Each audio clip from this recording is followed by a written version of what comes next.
To connect the Xbox controller to Samsung Galaxy A57, first of all, we're gonna go to Settings. Over here in Settings, we should be able to go to Connections, and then in here, let's open Bluetooth settings. Of course, you want to make sure that Bluetooth is enabled. Now in here on the Xbox controller, you want to turn it on, so we're gonna press the Xbox button in order to turn it on, and then here at the top, we should be able to find the pairing button. We need to press and hold it until the Xbox logo starts flashing just like that. And once we have the pairing mode on the controller, we should be able to tap on scan again if that's necessary, of course.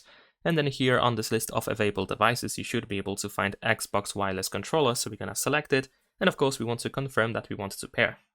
And once it is paired, the flashing should stop. We should see just like a stable color. And we should be able to use our Xbox controller pretty easily. So as you can see, there we go. I can navigate in the menu. I can go back to the home screen if I want to. And that is pretty much it. Leave a like and subscribe.